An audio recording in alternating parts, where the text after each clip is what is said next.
All right, hello again. This is Jeff Scott, your instructor for the online version of 152-163 Relational Database Design for the Fall 2015 semester at Blackhawk Technical College. We're in the middle of Access Chapter 3 of 7, and I'm up to page 160 talking about mass changes. In here, we're going to talk about different types of action queries. An update query to allow us to change all the records that satisfy some criteria. A delete query that allows us to delete all records that satisfy some criteria. Adding the results of a query to an existing table via an append query, and creating a brand new table via a make table query. So we are on page 162, and this will go on pages 160, 161, and 162. All right? So let's start with update query. So I'm on the middle part of page 160.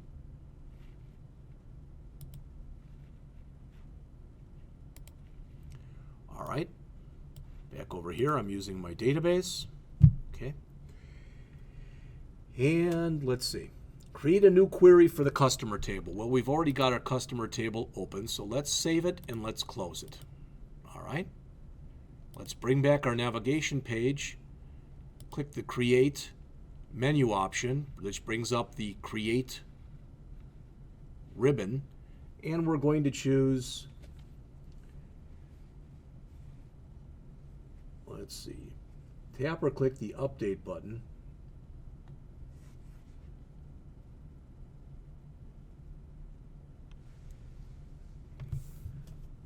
We want to make sure the customer table is highlighted. It is. Create a new query for the customer table. Ensure the navigation pane is closed. Okay. So we want to come over to Queries and Query Tools Design.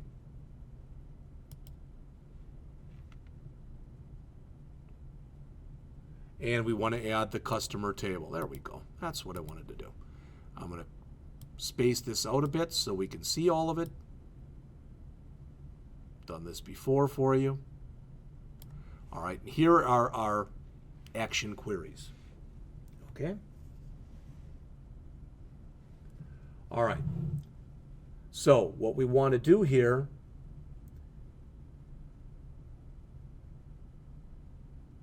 is go to the customer type field. Now remember, currently there's nothing in that customer type. That's what we just added. And we're going to choose here. We didn't want to do a select, so let me get rid of that. Okay, so I'm going to just get rid of this. All right, and I'm going to choose an update. And the field I want, again, is the customer type. There it is, update to. And what do I want to update it to? UNI. That's what we're told to do. Put that in there as the new value. Okay? Now, what we'll do is we'll run the query. Now, we are going to get a message when we run the query that says you're about to update 15 rows. And you even hear the little bell that goes off. It says, once you click yes, you can't undo it. Are you sure that you did what you indeed wanted to do? So I'm going to type in here, yes.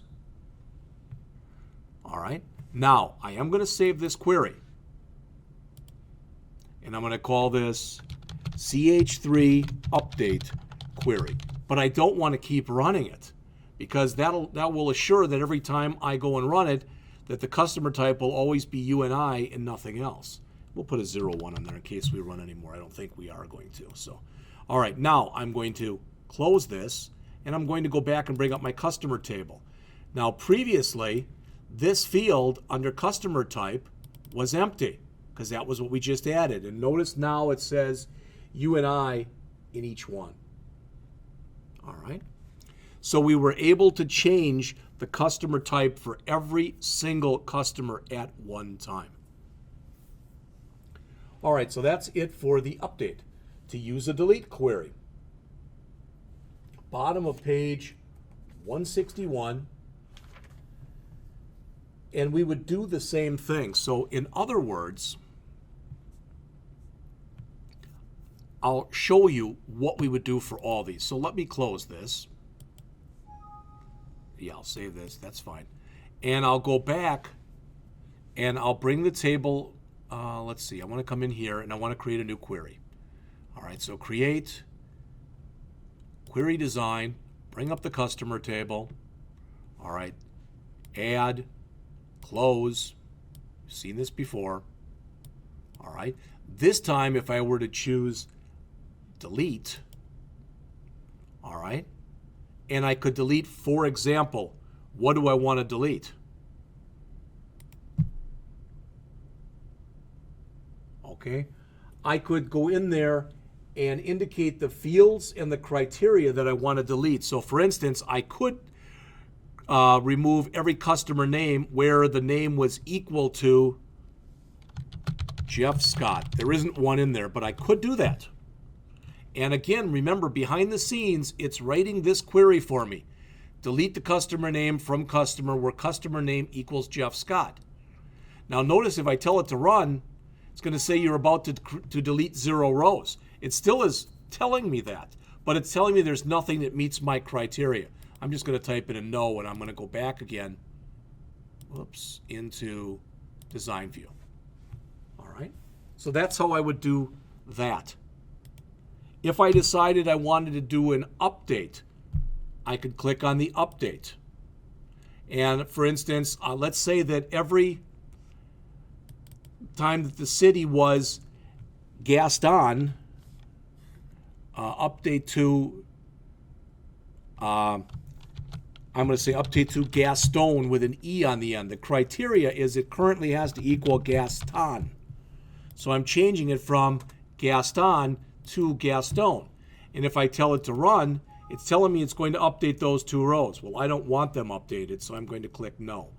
But again, if I go down here into SQL view, that's a great way to learn SQL, is to start writing some queries and then go into SQL view from up here. All right. So I showed you a delete, I showed you an update, and let's make a new table. So I'm not going to save this query. So let's just go back into design view. All right. And let's get rid of this. And we're going to go in from the customer table. I'm going to create just something small. The customer name. All right. The customer, let's say, so their name and their total amount and their book rep and nothing else. All right. Now I'm going to click Make Table. And it says New Name. And I'm going to call this To Be Removed because I do want to remove it right away. All right. In the current database. I could even save it into another database if I had that. But I'm going to click OK. And now I've got to tell it to run. Calculated columns are not, oh, that makes sense. That total amount can't be put in there because it depends on the other 2 fields that I'm not putting in. So let's get rid of that.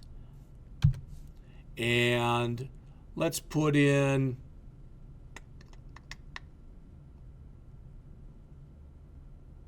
let's just leave it at these 2. That's fine. All right. So again, I can come in here and look at the SQL. Select this into a new table called To Be Removed. All right. If I run it now, it says I'm about to paste 15 rows into a new table. Yes, I do want to. There's my new table, To Be Removed. So what does it have? It's got all 15 of my customer names, or 14, I guess, 15 of my customer names and the associated book rep for each customer. Okay? So that's a Make Table query that's shown on the middle of page 162.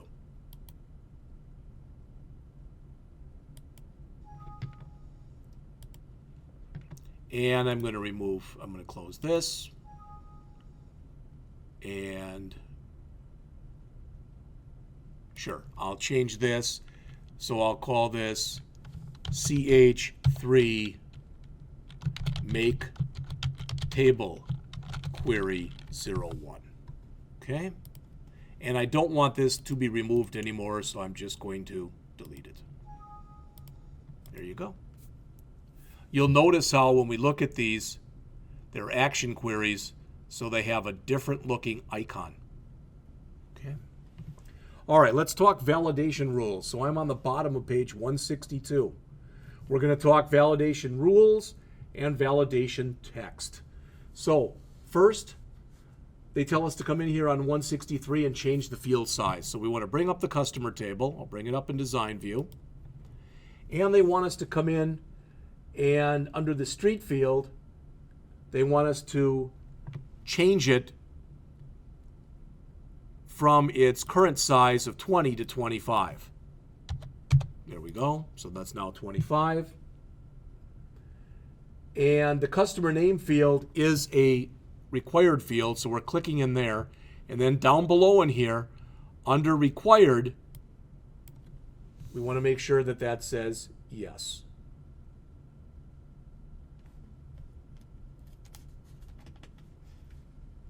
Oh, that was the number. I got to do it for name. I'm sorry. That currently says no, but I can double click on it, or I can click the down arrow, or I can manually type in yes. So now it's required. So notice now if I come in and try to put in another customer, if I were to do that, so I'm going to save this, but if it says data integrity rules have changed, yeah, that's okay. So if I come in here now and I try to actually show my customer table, all right, in datasheet view.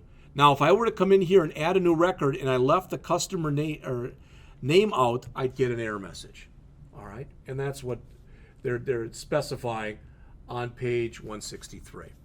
Let's specify a range. So let's go back into design view. You'll notice I do, even when I don't have to, I tend to do the majority of my work in design view.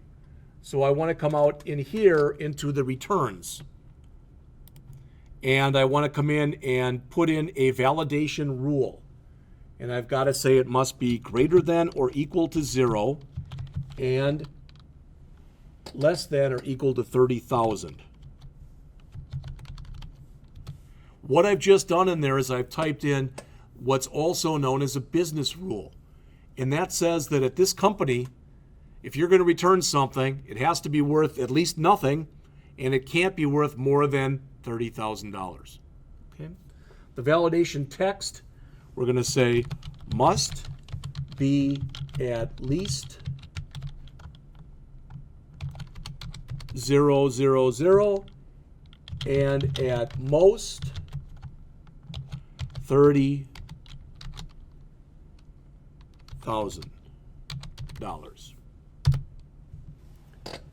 All right, so that's it. So notice if I were to come in here now, I'm going to save this, and I'm going to go yes. Every time I'm doing that, it's telling me that it's possible that I'm ruining the integrity of the database. But I'm going to go to datasheet view. I'll change it back, but I'm going to go over to the returns field. All right, and I'm going to try to change this to -44 and hit enter. Must be at least 0 and at most the same rule I just put in.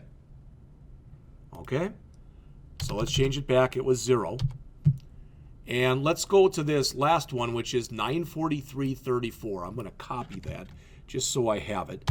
943.34. I'm going to try to change that to 99,909, so it's out of range. And again, I get the same error message. So my validation works. Good deal. All right. Specifying a default value. They want us now to come back into, so save, go back to design view, go to our customer type, and specify the default value of UNI. And they actually want it to say equals UNI. I don't know if that matters or not, but I'll bow to their, whoops. And there it is. Now, if I save and I go back into datasheet view and I go down to the bottom, notice that under my blank record, it already has a default value put in it. All right. So that's page 164. 165, to specify a collection of legal values. Again, back into design view. we're going to go to the customer type field, and we have no validation rule or text, so we're going to add that. It's got to be equals HS for high school, or UNI for university, or I guess this com was supposed to be second, or com, or UNI. And the validation text is must be HS, com, or UNI. And there it is. Now, when we do this, since it's a drop-down, it only shows us those values anyway, so that shouldn't be a problem. But I believe that's what the author is trying to do here, is just to show you that. All right. Next, we're supposed to select the customer number field. And then we're supposed to go to Format, which currently has an @ sign in it, and change it from an @ sign to a greater than sign. What that means, typing in a greater than sign like that, what that means, I believe, is that from now on, it'll display uppercase letters automatically as lowercase letters. You say, no, it doesn't. Well, let's take a look. So let's save, and let's go back into Datasheet view. It doesn't look like it did. Oh, that says display them in uppercase. If we'd have used a let's go back. Great way to learn. All right, so we're going to come back into customer name that we had a greater than in, and we're going to put it in as a less than. All right, and we're going to save, and we're going to show it in Datasheet view, and it's not changing.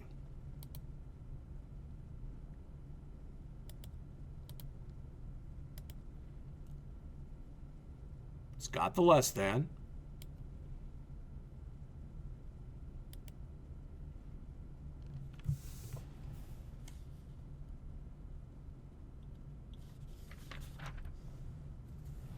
Not sure, we've been on a good run here, so I'm not sure what's wrong right there.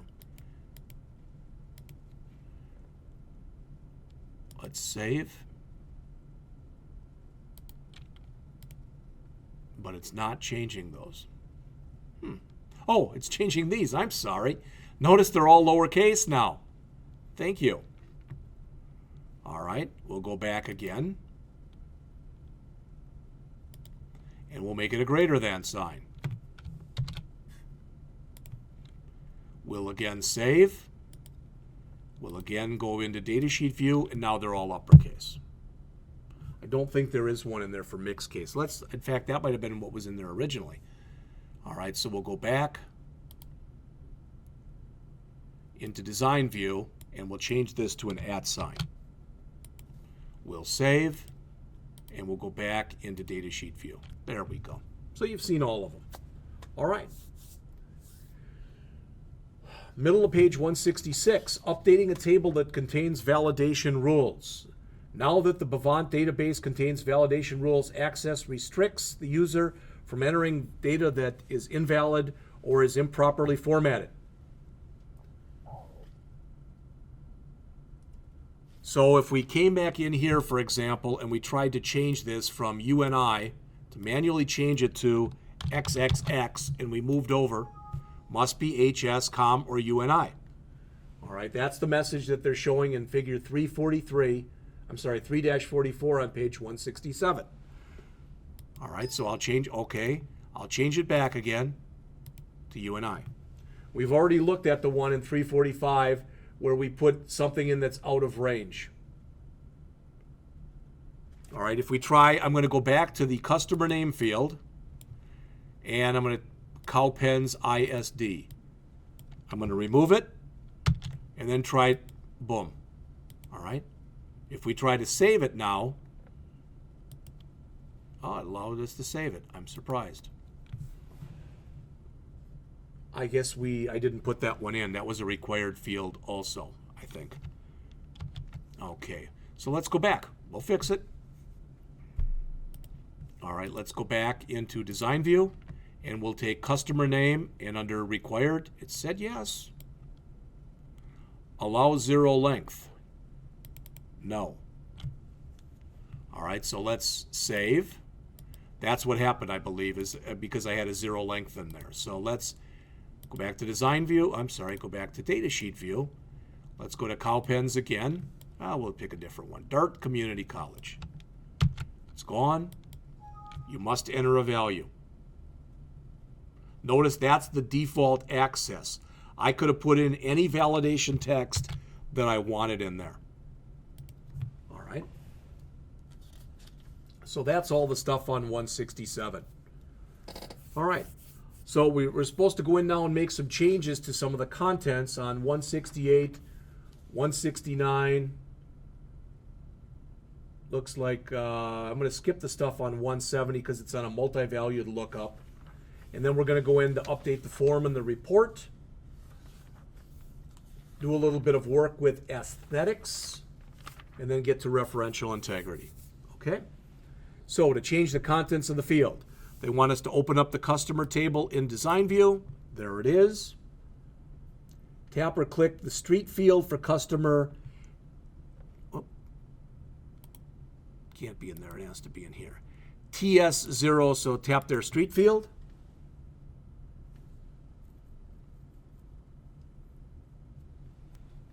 And instead of Metro Parkway, they want this to be Metropolitan Parkway. Just hit enter, boom, it's changed. It's a little wide now, so there we've got it. We've already used the lookup field that they talk about on page 169, so we've already done that. I'm not going to go over the stuff on 170 and 171 on multi-valued field. I'm not putting that in there. I don't think it has to be or needs to be in there. Okay? If there's anything on the homework that talks about a multi-valued field, you could skip it. Access is the only database I know, the only relational database management system I know that allows you to work with multi-valued fields. All right.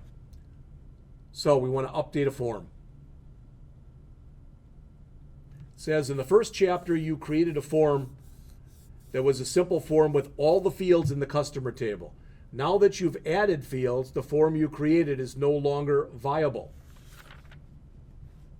Okay, well, I don't have that one on here. So I'm just going to come in, save. I'm going to close, make sure that that's highlighted, go over to create, and go over to form. And the idea is all the new fields, the new field I put in there, the UNI is there, and you know, it's there, okay? And the total amount field that we put in is in there also. And I think that's what they're trying to show you.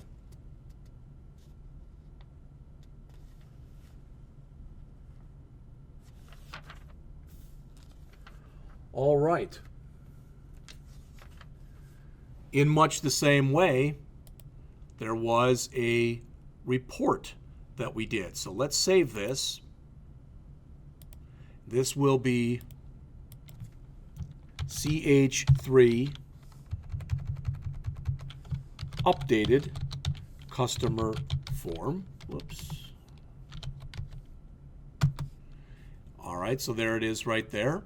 Let's close this, keep the customer one on the updated one, go to create, we'll choose report, and you can see again, we've got all of that information in there, including the customer type.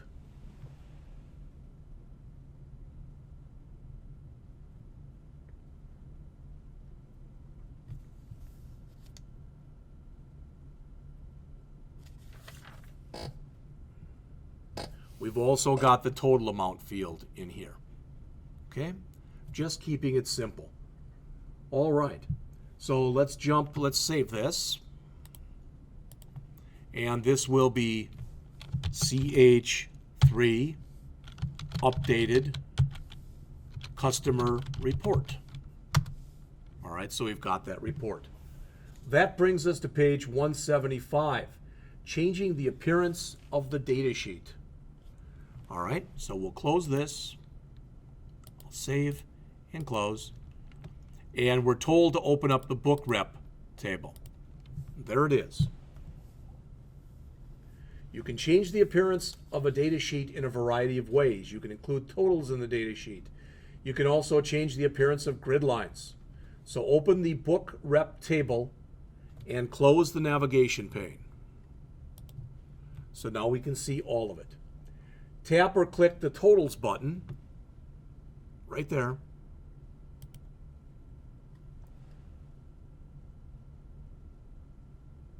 To include a total row. Tap or click the total row in the salary column to display an arrow.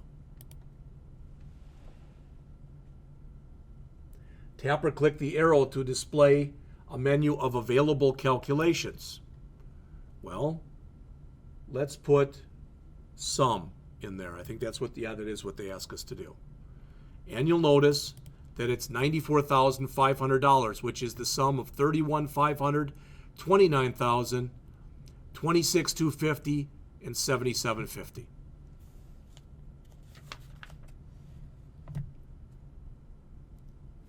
Next page, they show you how you can remove it.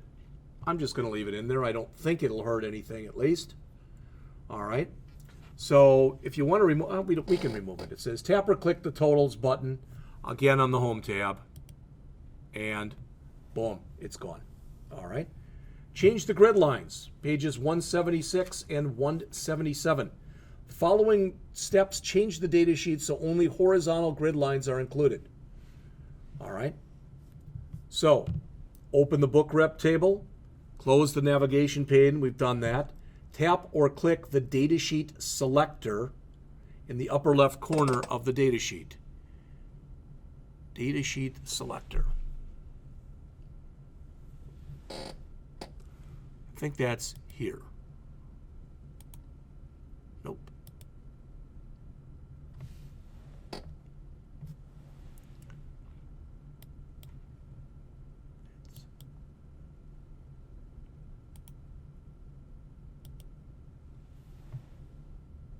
That selects the entire datasheet. Tap or click the grid lines button under the Home tab.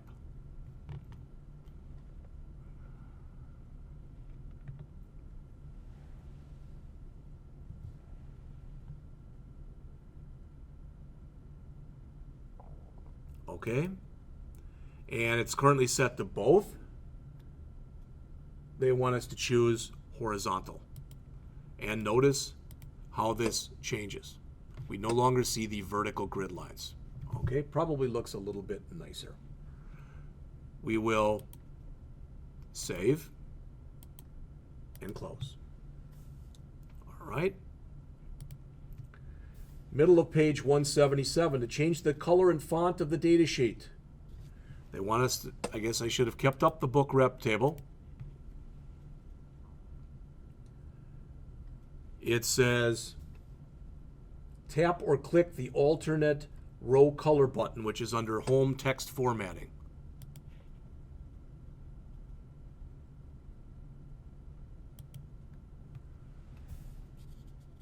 Bring up the color palette, which is shown in figure 363 on page 177. Tap or click brown in the upper right-hand corner of standard.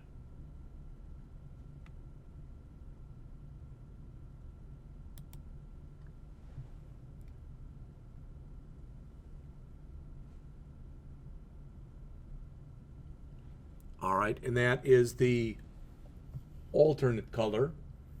Tap or click the font color button arrow.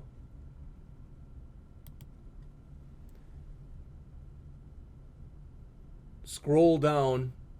Oh, that's for font, I'm sorry. We're supposed to click the dark blue color. That is the second color from the right in the bottom row of standard colors. Nope, that's text.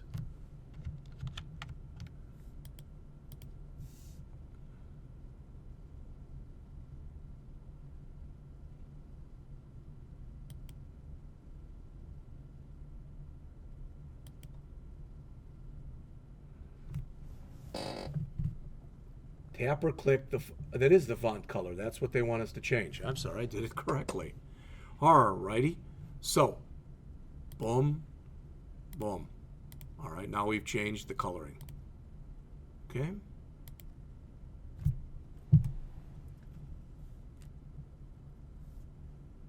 they want us to tap or click the font arrow here and arrow down until we see Bodini MT. It is in alphabetic order. Then the font size, they want us to change that from 11 to 10. Now, I don't particularly like that particular font stuff, but we'll just leave it there for now. Okay? All right, as an alternative to doing this, we can click the Datasheet Formatting Dialog Box Launcher.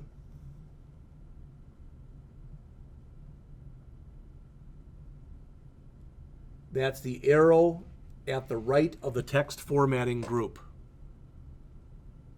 It's down here. And notice if I want to change it back. So I want my alternate colors to be light gray. I want my background color to be white. All right. That all looks okay. Now I've changed that back. And I can come back in here. I can change it back to, let's just try Arial. Yeah, it was probably Times New Roman before, but I'm not sure exactly what it was. So we'll go down to Times New Roman. And we'll change it to 11. Okay? Now, I can save this, and I can bring up the customer table, and I can look at that, and that was black, and it's Calibri of size 11. So, come back in here and change that to Calibri. Calibri, I'm not sure exactly how you'd pronounce that.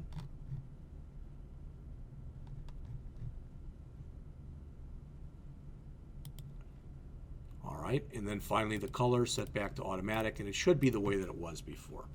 Okay? All right. More multi-valued fields and queries on pages 179, 180, and 181. I'm skipping that again. Anything that's on your homework that talks about a multi-valued field, forget it. Please do not do it. All right. Referential integrity we've already talked about, but I'm going to show it to you once again. All right. So I might have even set it up already. So I'm going to save this, and I'm going to close. All right. So nothing's open right now. I'm going to go over to my database tools, and I'm going to come up to relationships. Notice I've already set this up, so I'm going to remove it. Okay? In fact, I'm going to hide both tables. Okay? And then I'll show the tables. So which table do I want to show? Book rep and customer. Okay? I like to space these out so I can see everything and try to line them up at least somewhat with one another. So I'm going to widen that out and widen this out. What I'm doing right now, there's absolutely no reason in God's green earth why you have to do that. I just like doing it like this. I like to be able to see everything. Now, when I click, I'm literally going to hold down on the left mouse button and drag that up on top of the other book rep number. And now it says enforce referential integrity. So that's what I've done. And I'm going to click the cascade updates. That's what's shown on pages 182 and 183.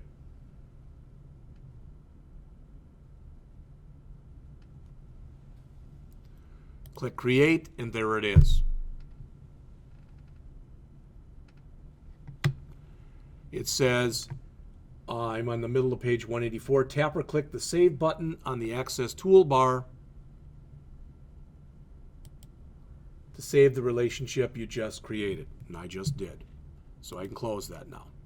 Now that means that when I come up and I do a create, and I do a query design, and I bring in my book rep, and then I add the customer, you can see that immediately the system sees, and what gets reflected in there is the one-to-many relationship between the book rep number on book rep and the book rep number on customer. All right. The effect of using referential integrity is what I talked to you about before, and that is you can't have orphaned records.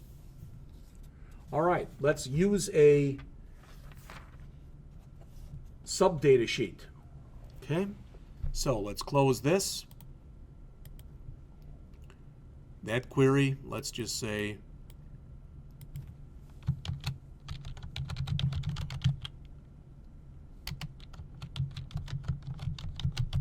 relationship window query. So I've actually saved that.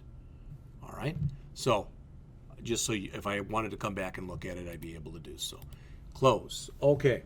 I'm on page 186. Open the book rep table in datasheet view. And close your navigation pane. Tap or click the top row here under Melina Perez, and you see all of the different people that Melina Perez, all of her customers. All right? I can't go any further, I guess, or sometimes I can. Notice there's all the 53s, etc. So I can keep doing this if I want to. I can close this. I can bring up 65. I can bring up 53s and 48, who doesn't, oh, I guess he doesn't have anything, I don't think. All right. Data inconsistency. If I want to find duplicate records, that's what's shown on page 187. So let me go in here, and I'm going to close them all, and I'm going to come back in and show this, and come in and try to do a create. We'll just do a query design, and I'll add, doesn't really matter, but I'll add the customer table only, and that's it.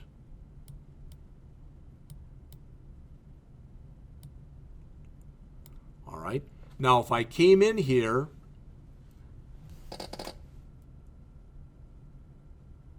and the way I just did this was incorrect. Sorry. So let me close this. Save. No. So what I want to do instead is create, and I want to use the query wizard. There's the find duplicates query. Okay. And we'll use the customer table. Next. And if you're looking for cities with more than one customer, you would choose city and region here. I'm just going to use the customer number because I want to see if I have any customers who have the same number. That shouldn't be possible. Let's not even do that. Let's see if we have any customers that live on the same street.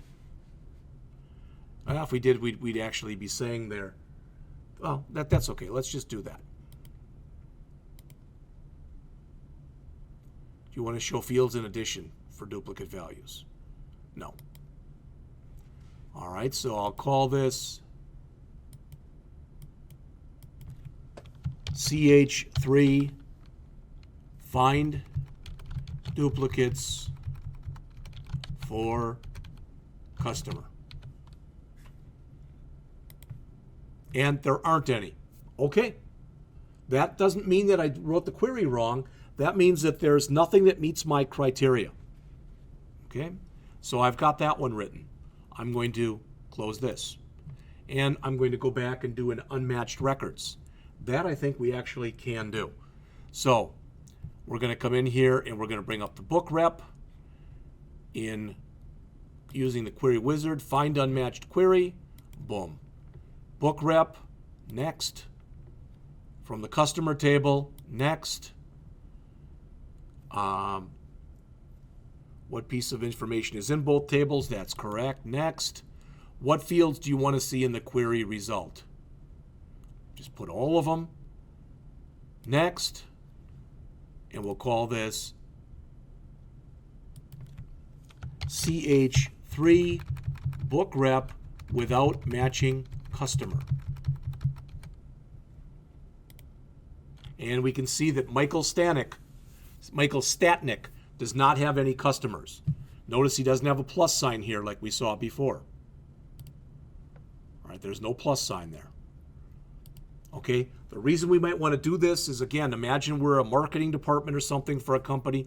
Maybe we want products that haven't sold, and we can check that in our database or something like that. All right, the last thing that's discussed in here is ordering.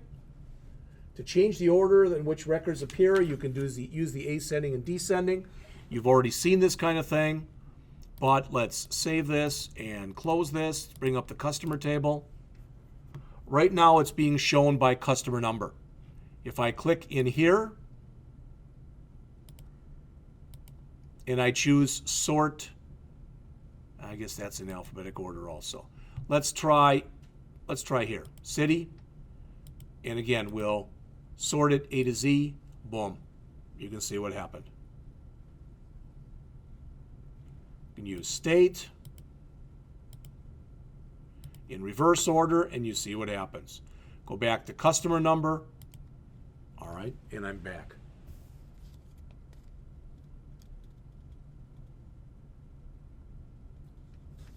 That should be it for this chapter. All right, we'll come back shortly with Chapter 4.